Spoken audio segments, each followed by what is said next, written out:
What's going on, Seekers? Welcome to Tito's Tabletop, where we are going to learn how to take on the ancient wellmasters in Kinfire Delve, published by Incredible Dream. Kinfire Delve, Vainglory's Grotto, is a game for 1 to 2 players. The players take on the role of seekers who are sent to investigate one of the magical wells of Atios. The goal of the game is to work together, reach the bottom of the well, and defeat the master there to prevent them from being unleashed upon the world. While each individual Kinfire Delve supports 1 to 2 players, you can add other Kinfire Delve products to play with up to 4 players. After separating the cards that come in Kinfire Delve into their various types, you can set up the play area. Please note that this mat is optional and wholly unnecessary and does not come by default with Kinfire Delve. First things first is shuffling the 3 master cards, picking one at random and placing it in the center of play, face down. You can place the other 2 master cards back into the box. Then place the progress tokens and dice in reach of all the players. Each player chooses one of the seekers to play as, takes their character card, their lantern card, and their deck of 18 skill cards. Place the secret card in front of you with your lantern card face down next to it. Then each player will shuffle their seeker skill deck and draws a handful of cards. If it's 1 player, they will draw 8 cards, 2 players, 7 cards, 3, 6, and 4, 5 cards each. Next, you're going to set the 4 gauntlet cards off to the side because they will be used later on in the game. Shuffle the deck of 6 exhausted cards and place it face down within easy reach of all players. Shuffle the deck of 57 well cards, draw the top 4 cards, and place them face up around the master, as shown. Now, for your very first game, they recommend playing with these starting cards: the 3 Fountains, Crystal Caves, the Maze, and the Great Stag. Next, discard the top 3 cards of the well deck face down to form a discard pile underneath it. Set your health tracker to 10 and place it near the play area. It's important to note that all the health is shared amongst all the players, so you have a collective 10 health.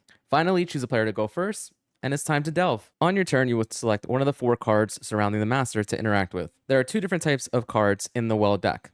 There are challenges, which we have laid out in front of us, and then there are events. In order to interact with an event card, you just read the instructions at the bottom and perform them in order. It's important to note that event cards only happen when you choose to interact with them, not when they enter play unless they state otherwise. Most of the cards in the deck are challenge types. When you choose a challenge card to interact with, you attempt that challenge. A challenge card is made up of its name, its challenge type. There are 4 different types: combat, obstacles, puzzles, and traps. And some cards have special effects based on the challenge types. The difficulty, its color shown by the border, the reward for completing it, the penalty for failing it, card abilities that might apply to the challenge or other cards while they're out in play, as well as some flavor text. When attempting a challenge, you are trying to place enough progress tokens to meet or exceed the printed difficulty on the card. How do we do that? As I stated earlier, each seeker has a starting hand of skill cards. Skill cards have their skill name, their value, which is how much progress can be put towards a challenge, what color they are, indicated by the border, just like on the challenges, flavor text, card abilities, boost abilities, and effect icons. When attempting a challenge, you must play a skill card that matches the color of that challenge. So for this example, I will attempt the Maze and play Pierce Defenses. Pierce Defenses has a value of 4, so we'll put 4 progress tokens on the Maze. The next step is any other seekers can help boost the action that I've played. An action can be boosted up to 2 times. So the boost abilities listed at the bottom will show you which colors you can play them towards and what their value is. In this seeker's hand, they only have 2 boosts that can be played towards blue. Here we'll choose Search for Traps and Precision to boost the progress by 2 more. So instead of 4, the Maze is at 6. It's important to note that you may not boost your own actions unless you are playing in a 1-player game, at which point you yourself can boost it up to 2. After boosting up the action, we will roll the 4 dice. Now, on 3 of the dice, they will have the different colors of the challenges: green, blue, and red. The 4th dice will have 2 different symbols on them: light and darkness. For every color that matches the current challenge you're attempting, you get 1 progress towards that. A light result acts as a wild and can be used for any color. A darkness represents no colors. So here, although we didn't hit any of the blue dice, we were able to hit a light, which results in the 1 progress that we were missing to complete the challenge. Skill cards that are used for both actions and for boosts are placed in a discard pile next to the seeker. After rolling the dice, we check and see if we've completed or failed the challenge. In this instance, we have completed the challenge, so we get its reward. This challenge's reward is that we get to delve downward twice.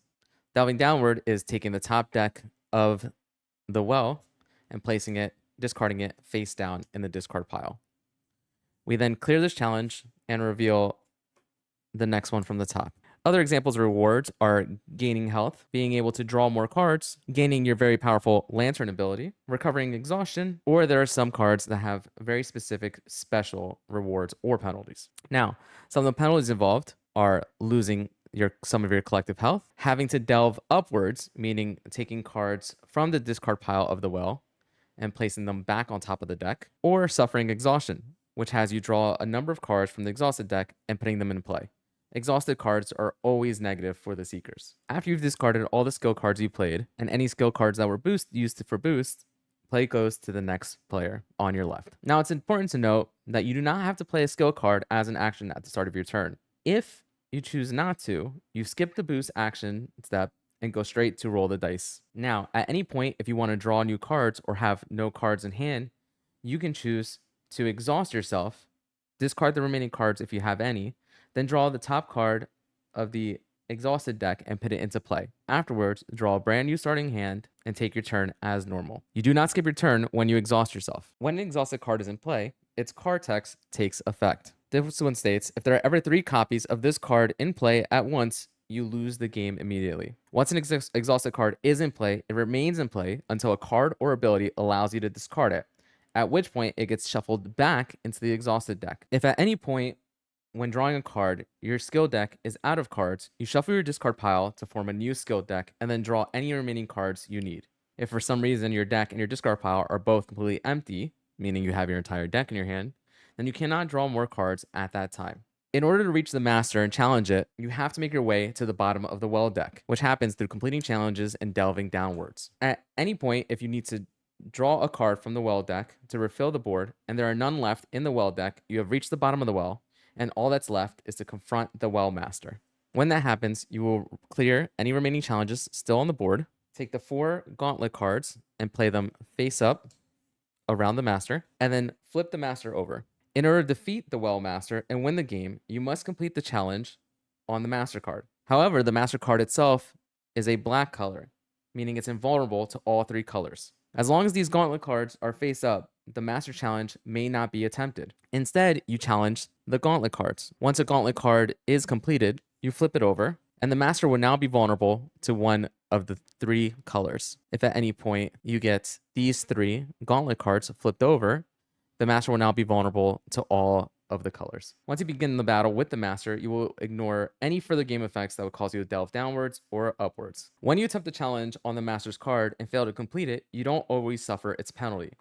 For most master cards, you only suffer their penalty if you also roll darkness on the light and darkness die during the attempt. Each master card is unique. Once the challenge on the master's card is completed, you win the game. The master is defeated, and the threat from this well has been averted, for now. If at any point the seeker's health is reduced to 0, you lose the game. In addition, there are some game effects, usually found in the exhausted deck, that may cause the seekers to lose the game under certain conditions. Now, one of the things I alluded to earlier was your lantern card. The lantern card is a special ability for your character that is very powerful. Once your lantern card is charged, it goes face up in front of you. At any point, you may play this powerful card instead of your normal skill cards, as if you were playing it from your hand. When this card gets resolved, instead of going to the discard pile, it goes back down in front of you, face down, waiting to be charged again. The lanterns are extremely powerful abilities, and so you should be careful when you use them. And that's all you need to know to get started playing. If you like this video, make sure to like and subscribe. And until next time, bye-bye.